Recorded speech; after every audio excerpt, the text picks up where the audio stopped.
तो आपण मानू देखौछु ये छतु केमती हेची आमदानी।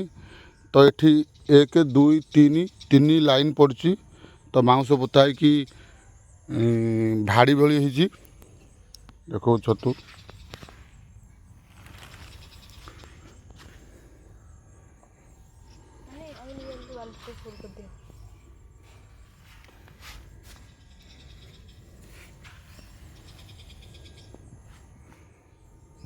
तो देखंतु छतु जदि आपण माने चाष करेंगे ताहले जदि घर पाखे किसी जगह सुविधा अच्छी गछ छाई हो ना आपण माने नेट भी मारी पारे एमती ऊपर जो नेट अच्छी नेट मारी पारे बाउंस पोतिकी। तो नड़ा गोटे बेड रे 70 बिड़ा नड़ा लगुच गोटे मंजी बटल लगुच। तो देखा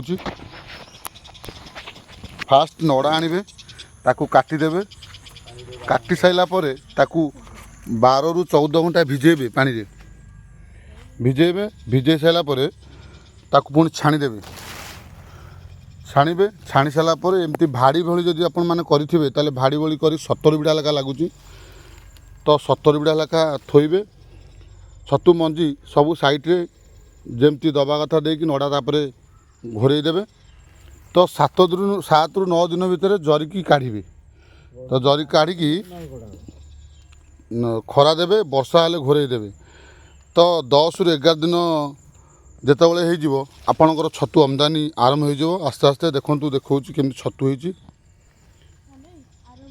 तो जदि आपण माने पकेइବାକୁ चाहुचंती ताले मो चैनल को सब्सक्राइब करंतु वीडियो को लाइक करंतु शेयर मध्य करंतु। मो चैनल प्रथम सर्वप्रथम वीडियो आपण माने देखिବାକୁ पाइबे। तो मोर नुआ ब्लॉग एटा आपण माने देखौछि छतु चाष कले केमती लाभदायक चाष ये।